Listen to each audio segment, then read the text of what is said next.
La mañana estaba inusualmente quieta.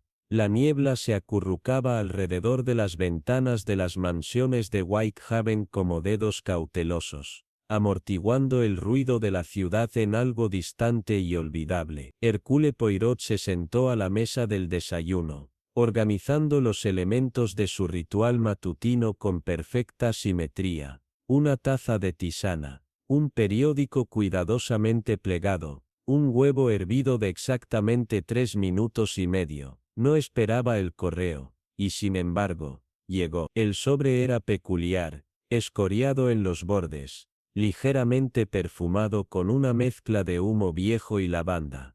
La letra era elegante, pero temblorosa, como si alguien hubiera obligado a su mano a permanecer estable, a pesar del terror que arañaba debajo de la piel. Lo sostuvo delicadamente, sus dedos cepillando el papel quebradizo con reverencia, sin dirección de retorno, sin sellos, solo su nombre, escrito con una precisión inquietante. En el interior un solo trozo de papel. Señor Poirot, he vivido con una mentira durante 25 años. Ahora la verdad exige ser escuchada. Si estoy muerto antes de llegar, mire al espejo con la llave. Ven a Ashburn Hall. Ven solo. Ven solo. Ercot.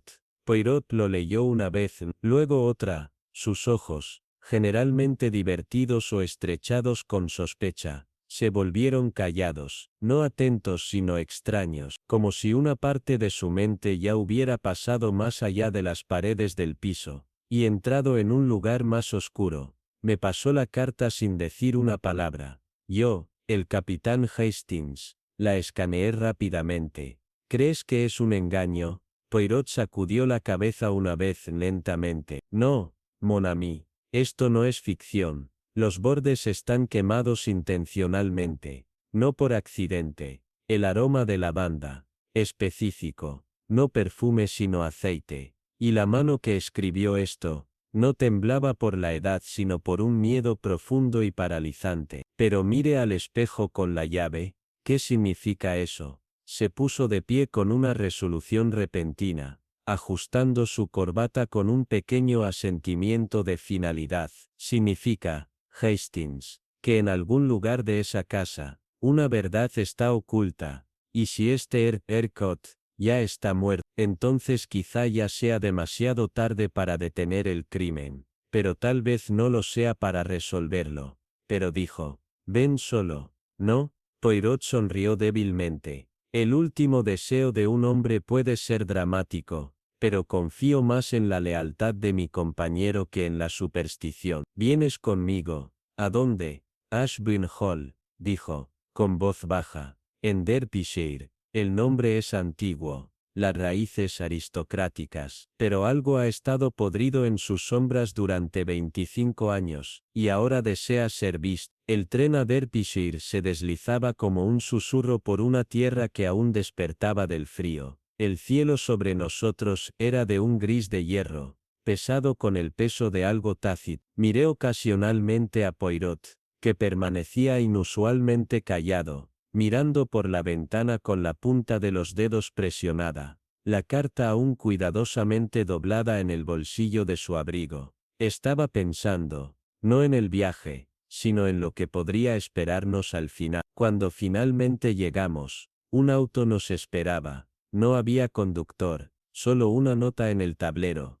Ashburn Hall sabe que vienes. Era casi anochecer cuando llegamos. La finca emergía de un hueco cubierto de niebla como el recuerdo de algo que alguna vez fue hermoso. El tiempo no había sido amable con Ashburn Hall. La hiedra que se arrastraba por su fachada de piedra se había descontrolado, cubriendo las ventanas como si intentara cerrarles la luz. Las persianas colgaban torcidas. Una cuerda de campana se balanceaba suelta, pero las puertas talladas y arqueadas estaban entreabiertas, como si la casa nos hubiera estado esperando. Una mujer se encontraba en la puerta, de edad avanzada, con postura rígida, su rostro no marcado por los años, sino por el contrario. Debe ser el señor Poirot, dijo con voz recortada. Y este es, mi asociado, el capitán Hastings, respondió Poirot suavemente. Ella asintió. Dorcas, vale, ama de llaves aquí,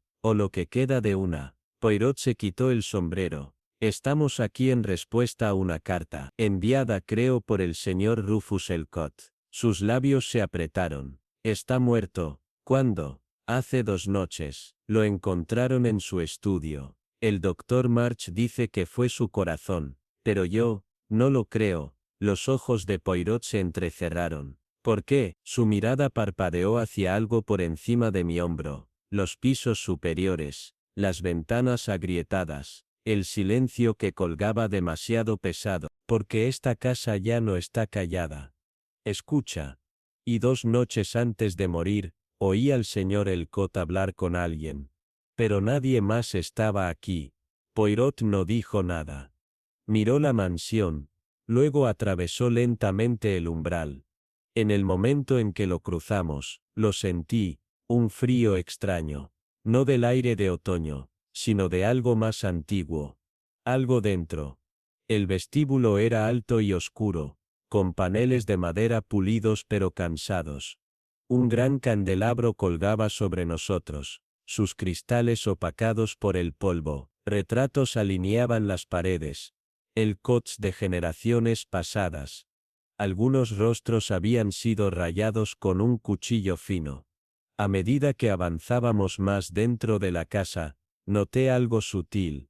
No había relojes marcando la hora. No se escuchaban sonidos desde el piso superior, incluso nuestros pasos, de alguna manera, se sentían amortiguados. La señora Vale nos llevó al salón. Se había encendido un fuego, pero no daba calor.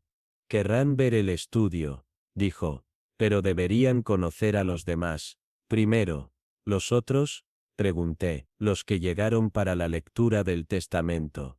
No familia, lo que queda de ella pero lo suficientemente cercanos. Nos condujo por un corredor donde conocimos a los ocupantes actuales de la casa. Lydia Elcott, la hija separada del difunto Rufus, que regresó de Viena después de casi 2 décadas.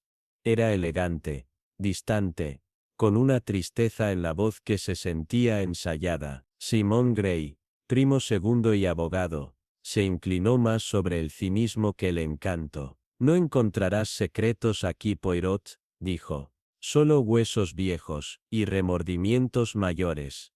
Ladrá Elena March, la médica de la aldea, ojos afilados, tranquilos e inteligentes que lo veían todo. Y finalmente Roger Bexley, un anticuario que hablaba como si cada oración fuera archivada. Ninguno de ellos, señaló Poirot, expresó su verdadero dolor. Solo curiosidad, o incomodidad, o ambos. Más tarde esa noche, nos mostraron el estudio. La habitación no había sido tocada desde que se retiró el cuerpo. El hogar estaba frío. El escritorio todavía disperso con libros y un vaso de agua volcado, pero fue el espejo sobre la repisa el que llamó toda nuestra atención. Limpiado en el centro, con una fractura de línea que lo atravesaba como una cicatriz. Poirot caminó hacia él, colocó una mano suavemente en el marco. Él escribió, «Mira al espejo con la llave, pero no hemos visto ninguna llave», dije. «No», respondió, lo que significa que no estamos buscando lo suficientemente duro, o el espejo está ocultando algo, o alguien lo usó para esconder algo hace mucho tiempo. Se giró y miró hacia la habitación, sus ojos escaneando cada superficie, cada sombra. «Hastings», dijo suavemente, «esta casa ha estado callada durante 25 años, pero ahora, ha comenzado a hablar». A la mañana siguiente, amaneció gris, como si el sol no se atreviera a perforar el silencio de Ashbourne Hall. La neblina se aferró a los jardines, y el rocío rayó por los pastos de la ventana como lágrimas. Poirot, como siempre, estaba delante de mí, sentado cuidadosamente en una silla de respaldo alto junto a la puerta del estudio, bebiendo su tisane con precisión tranquila. «Hastings», dijo sin girar, «¿recuerdas cómo terminó la carta?» Me froté el sueño de los ojos. «Ven solo». «No, solo eso. Una curiosa solicitud, pero más curioso es esto. Si temía por su vida, ¿por qué no dejar instrucciones claras?» mi confesión, mi testamento, solo un acertijo envuelto en metáfora. Se levantó, señalando hacia el espejo agrietado. Debemos mirar de nuevo, no con los ojos, sino con la mente. Comenzamos una búsqueda metódica del estudio. La Sra. Vale había dicho que la habitación había sido intacta desde la muerte del señor Elcott. Pero Poirot examinó todo como si hubiera sido organizado. Las estanterías no produjeron nada inusual. Rastros de volúmenes bien desgastados sobre ética, teología y poesía victoriana. Pero detrás de una colección de Yeats, Poirot encontró un trozo de papel presionado contra la madera. Era quebradizo con la edad, pero la tinta había sobrevivido. Se vio desaparecer, pieza por pieza, hasta que solo permaneció su nombre. Intercambiamos una mirada. Poético, murmuré. Poirot, sin embargo, estaba mirando el espejo nuevamente. No, Hastings, es un mapa de dolor. Dio un paso adelante y rastreó la grieta irregular que dividía el vidrio. Luego golpeó los paneles justo detrás de él. Hueco. Con el permiso reacio de la Sra. Vale. Quitamos el espejo de la pared. Detrás de este era visible un débil contorno en la madera. Un panel oculto. Se abrió con un clic. En el interior, escondido en la oscuridad, había un compartimento estrecho. El polvo danzaba en la luz cuando Poirot recuperó su contenido. Una bolsa de terciopelo desvaída, una fotografía amarillenta y un diario con un cuero seco y descamado.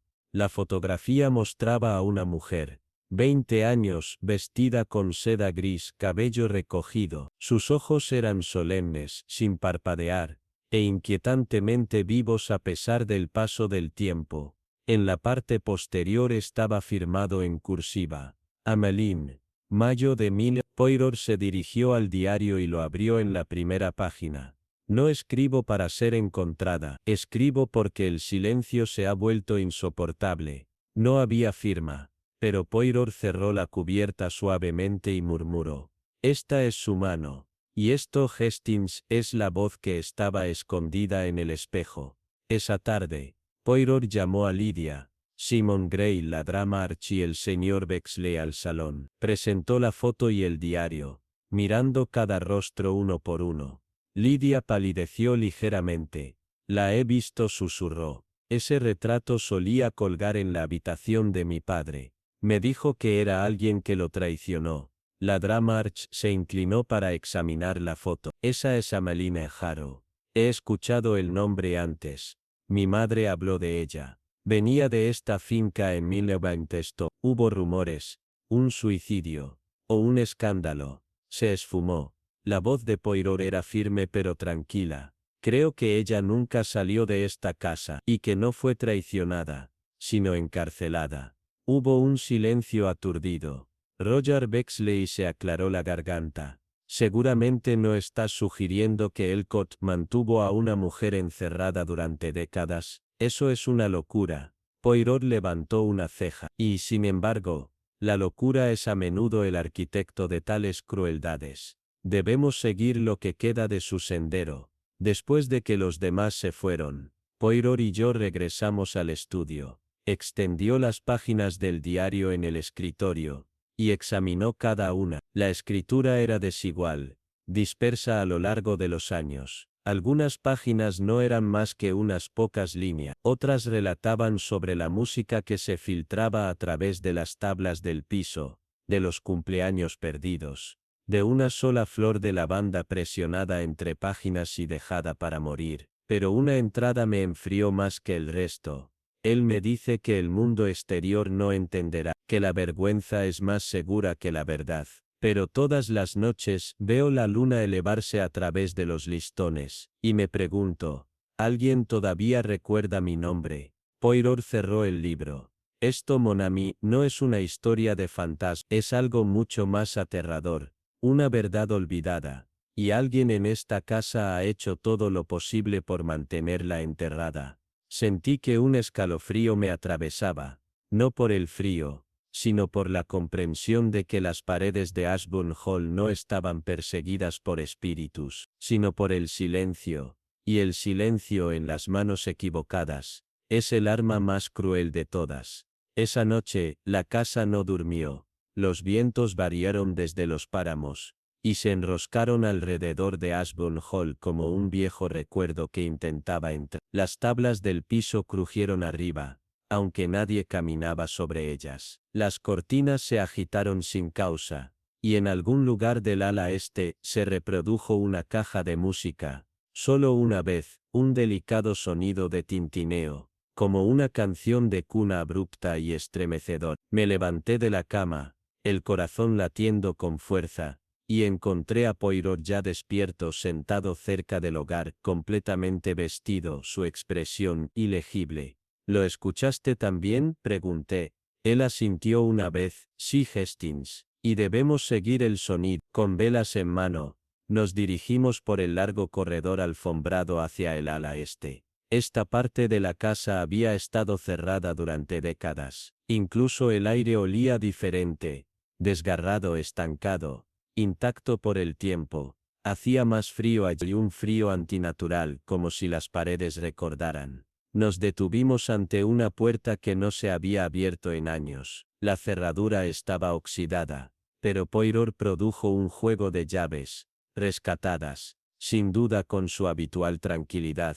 La llave giró con un gemido. Dentro había oscuridad. La habitación era pequeña, escasamente amueblada, pero no vacía. Una cama estrecha se encontraba contra la pared, y a su lado, una simple mesa de madera con un peine, una taza de té agrietada y una botella de aceite de lavanda. Las paredes estaban cubiertas de papel tapiz floral antiguo, amarillento y rizado. Sobre la cama yacía un diario abierto, cuyas páginas susurraban suavemente al moverse con nuestra entrada. Poirot se acercó con reverencia y leyó la entrada más reciente. La escritura era temblorosa, la tinta desvanecida. No saben que todavía los escucho. La risa en el pasillo, el piano.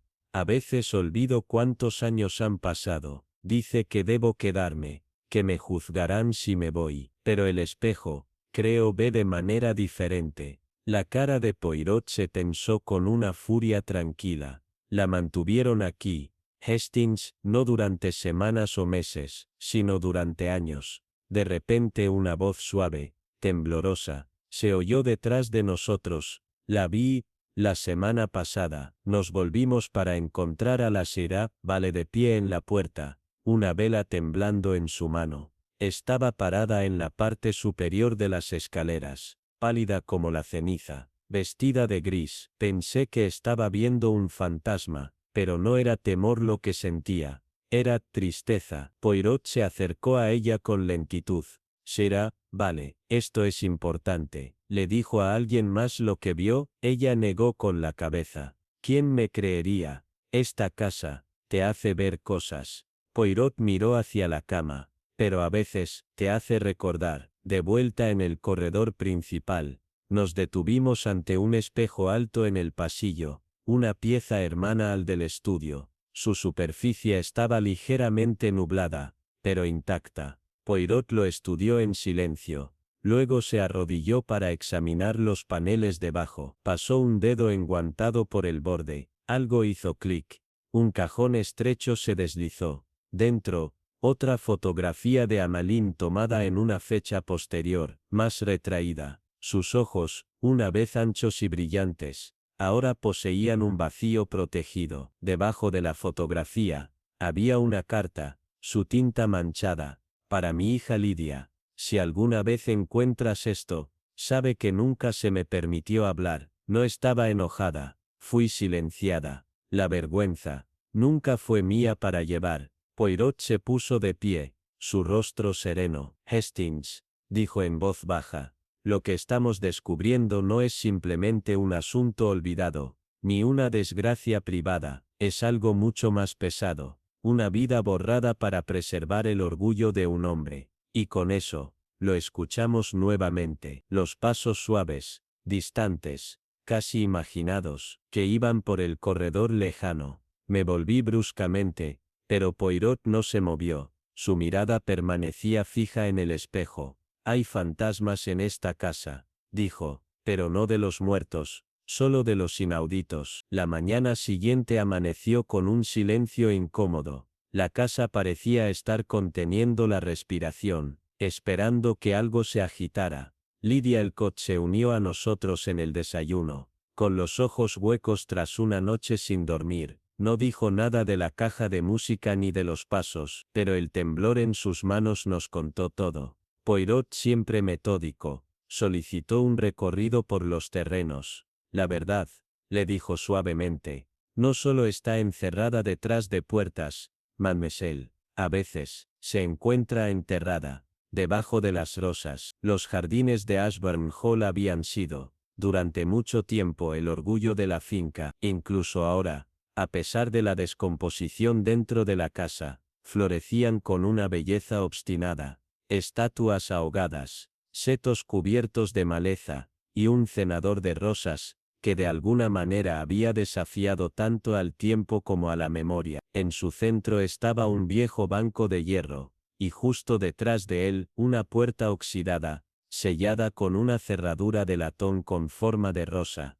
Lydia hizo una pausa al verla. Nunca he estado allí. Padre siempre lo mantuvo cerrado. Decía que era inseguro, que la piedra era inestable. Poirot levantó la pequeña llave de latón, recuperada del cajón oculto de Rufus Elcott.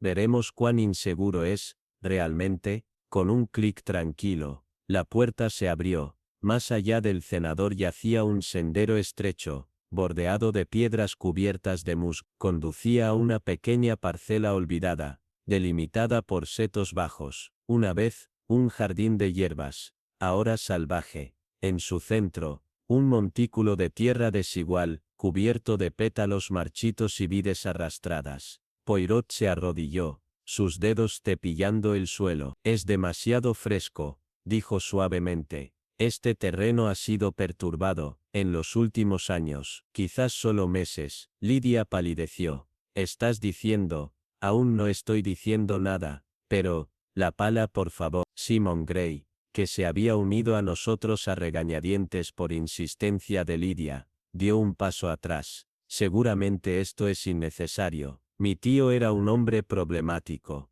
Sí, pero, Poirot lo silenció con una mirada. Monsieur Gray, cuando un hombre construye una tumba en su jardín y la protege con una mentira, debemos tener curiosidad sobre quién, o qué buscaba mantener escondido. La excavación fue tranquila. El suelo cedió con demasiada facilidad. No pasó mucho tiempo antes de que algo suave respondiera bajo la hoja. Un trozo de muselina, luego la frágil curva de un hueso.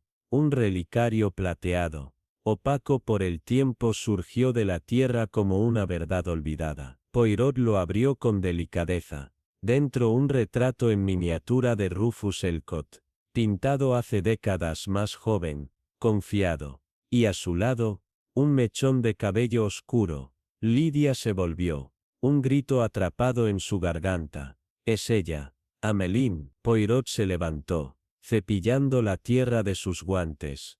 Ella murió aquí, mademoiselle Elcott. No por violencia, sino por silencio. Neumonía, probablemente. Quizás el hambre. La vergüenza con la que la enterró no era suya, era de él, y se desvaneció, envenenando cada aliento que se tomó en esta casa. La Dra Helena March estaba parada al borde del jardín, en silencio hasta ahora. Había susurros en el pueblo, que había huido, que estaba enojada, pero él nunca los corrigió. Poirot asintió, porque para él, la mayor tragedia no era su sufrimiento, era el riesgo de exposición. Simon Gray parecía conmocionado. ¿Pero por qué ahora? ¿Por qué convocarte, Poirot? Después de tantos años, los ojos de Poirot se entrecerraron. Porque la culpa tiene voz. Y en sus últimos días gritó. Regresamos a la casa en silencio. Lydia caminó delante, los hombros rígidos, los ojos húmedos. El espejo roto en el estudio nos esperaba. Su grieta reflejaba todo lo que ahora sabíamos. Ya no era un misterio, era una confesión, congelada en vidrio. Poirot colocó el relicario en la repisa de la chimenea, debajo de él. Ella debe ser nombrada, dijo. no susurrada, no escondida. Ameline merecía algo mejor que una habitación cerrada, y una tumba de rosas. Y por primera vez, el espejo no parecía mirar hacia atrás con juicio, sino, con tristeza. Después del descubrimiento en el jardín, Ashbourne Hall se volvió más tranquilo, pero no callado. Esa noche cuando el viento presionó contra las viejas ventanas, la casa pareció llorar, no solo por Ameline, sino por años de silencio. Lydia no se unió a nosotros para cenar. La Elena March se sentó en su lugar, su equilibrio habitual, suavizado. Ella era real, murmuró. Siempre pensé que la historia era un mito. Hasta hoy. Poirot se agitó en su silla. La culpa persiste, madame. Hace un hogar de lugares como este. Roger Bexley entró entonces, visiblemente preocupado. Hace años vine a visitar a Rufus sin previo aviso. Cerró la puerta de su estudio. Más tarde escuché música, violín, del ala este. Afirmó que era una grabación, pero se sentía demasiado viva. Poirot me miró. También lo escuchamos. Hastings se puso de pie. Todavía hay un lugar donde no hemos buscado el ático. El ático estaba frío y pesado de polvo. Viejos baúles y retratos alineaban las paredes. Poirot descubrió un paquete de cuadernos de bocetos. Dentro, dibujos de Ameline, docenas, capturada de memoria, o de presencia. Ella vivía en su mente, dijo Poirot, la mantuvo aquí, a través de la culpa, no del amor, posesión. Lydia apareció en la puerta, él la retrataba en secreto,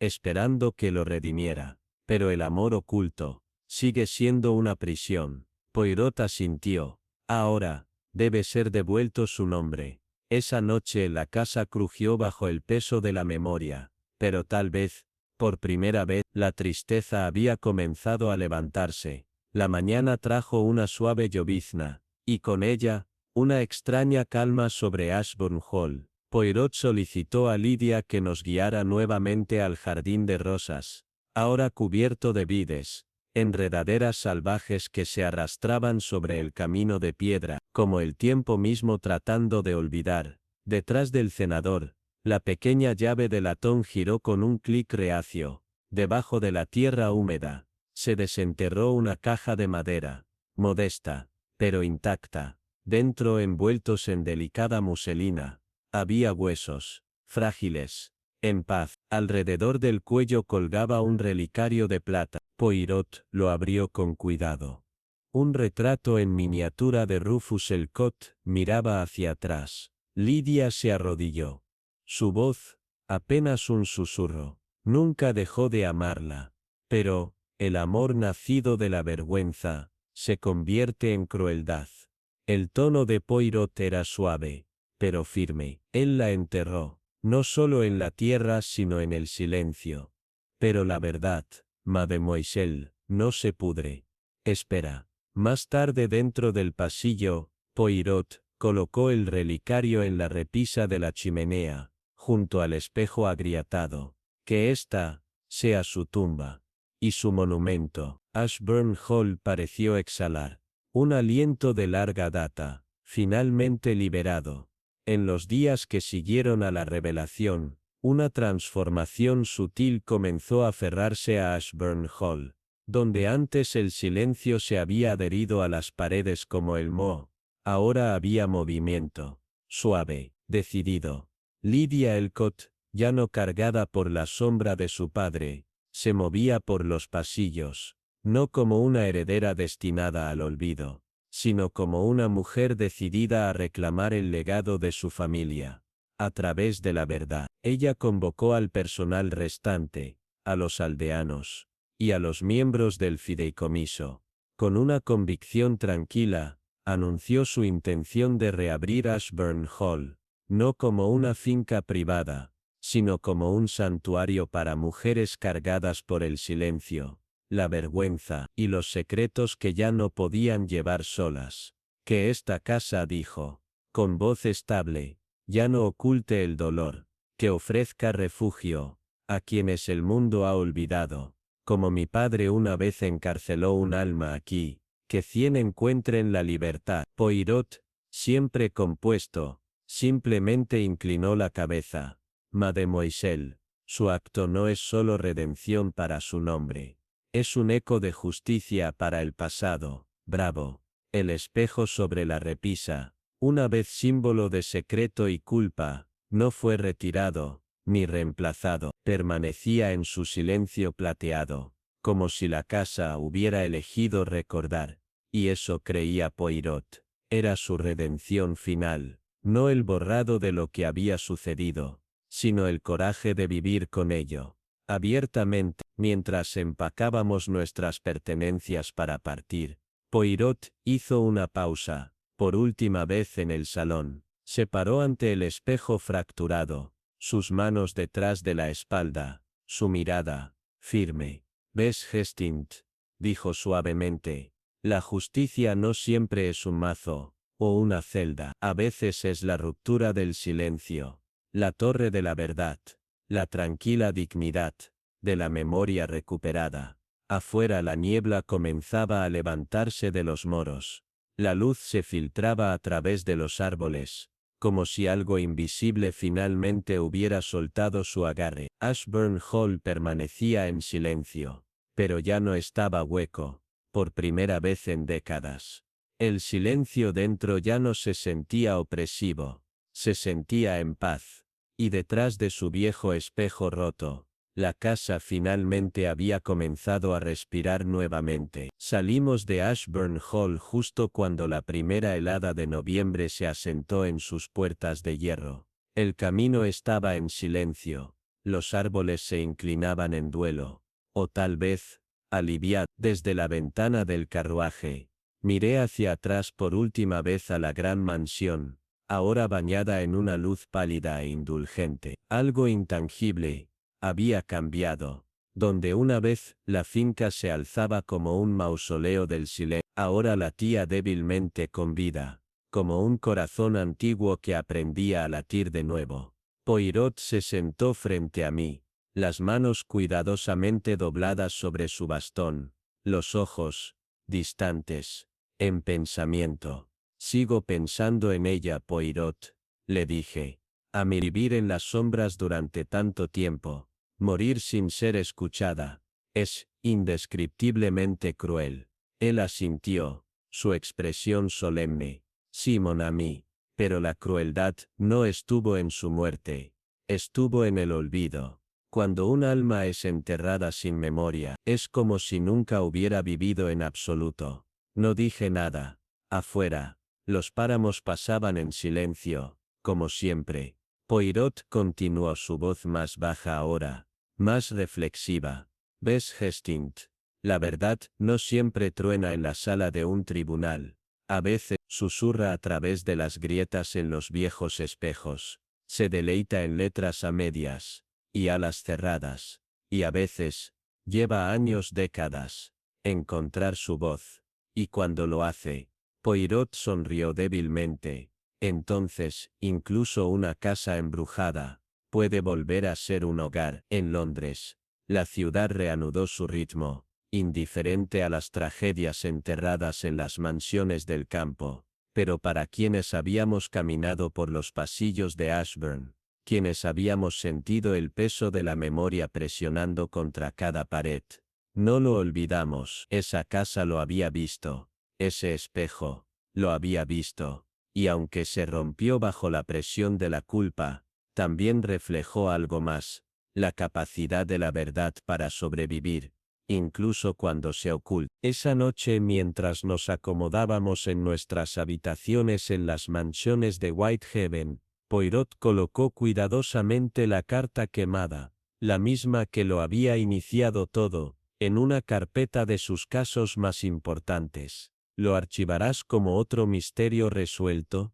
pregunté. Miró el papel por un largo momento. «No», dijo al fin, «no como un misterio, como advertencia, que incluso los pasillos más hermosos pueden ocultar cosas rotas, y que incluso la mejor reputación puede construirse sobre el silencio». Entonces entendí que el misterio de Ashburn Hall no era sobre quién había hecho qué, sino sobre lo que se le había hecho a una mujer olvidada, y cómo la culpa de un hombre se hizo eco a través de las generaciones. Pero en su acto final, se reescribió un legado, una hija, reclamó su fuerza, y un espejo, una vez testigo de la vergüenza, ahora se alzaba como testimonio de una verdad, sufrida. El caso de Ashburn Hall había terminado, pero su lección, permanecía, colgaba en el aire como el débil aroma del aceite de lavanda en una habitación olvidada, sutil, persistente, inolvidable. El día que partimos de Ashburn Hall, el cielo estaba nublado, el tipo de gris pesado que parecía contener la respiración. Dentro de la gran casa, había una quietud, diferente ahora, no el silencio de lo oculto, sino la calma que sigue a las verdades dichas. Poirot se movió lentamente por el salón, por última vez, sus ojos descansaron sobre el espejo restaurado sobre la repisa. Su superficie brillaba de nuevo, pero la fina grieta que dividía su centro no se había pulido. Permanecía, como Lidia había solicitado un recordatorio, del silencio hecho añicos, y del costo de la represión. Abajo, en el jardín, bajo el cenador de rosas, la tierra había sido recién removida. La tumba de Améline ya no era un secreto, ya no estaba vergonzosamente escondida. Se había colocado una piedra simple, solo su nombre, y las fechas que se habían perdido en el tiempo. Lidia se quedó allí cuando nos acercamos. Su postura era fuerte, pero sus ojos distantes. Siempre creí que había algo en esta casa, dijo suavemente. Algo sin decir, odiaba a mi padre por eso, pero ahora entiendo. Era un hombre que carecía de coraje, cuando más importaba. Poirot asintió suavemente, y sin embargo, al final, lo encontró. La carta que envió fue una confesión, en cierto modo, su último intento, de darte paz, y darte claridad. Lidia exhaló lentamente, mirando hacia la mansión. ¿Y qué de los demás? ¿Qué les sucede a las personas que viven toda su vida fingiendo que el pasado no existe? Poirot cruzó las manos detrás de su espalda. Su voz era grave. Se convierten en fantasma mucho antes de estar muertos. Nos despedimos poco después. Cuando el auto se alejó de la finca, me volví hacia Poirot. ¿Crees que la casa será diferente ahora? Mais oui, Hastings. La verdad tiene una forma de limpiar incluso las piedras más antiguas. Ashburn Hall ha sido desposeída. Sus sombras ahora tienen nombre, y los nombres, una vez hablados, despojan a las sombras de su poder. Asentí, mirando cómo la mansión desaparecía detrás de una línea de árboles esqueléticos. Su silueta, menos siniestra que antes. El viento agitaba las hojas, y me pareció que podía oír música, suave, espectral, como un vals, que se desvanecía con la temporada. De regreso en las mansiones de Whitehaven esa noche, Poirot bebió su tisane pensativamente, la mirada, lejana. Es curioso, mon ami, dijo al fin. No fue un crimen lo que resolvimos, fue un silencio, y al hacerlo, dimos voz a una mujer perdida por el tiempo. Sí, dije en voz baja, y tal vez, al hacerlo, recordamos al mundo, que el silencio tiene su costo. Poirot sonrió débilmente, y por un momento, pensé en el diario de Améline, su anhelo tranquilo, sus sueños de bailar sola, en el salón de baile. Pero ahora, tal vez, no sola, ahora recordada. Y así, el caso de Ashburn Hall llegó a su fin, no con el ruido de puertas de prisión, ni con el drama de un tribunal, sino con un espejo agrietado, una llave girada, y un silencio roto.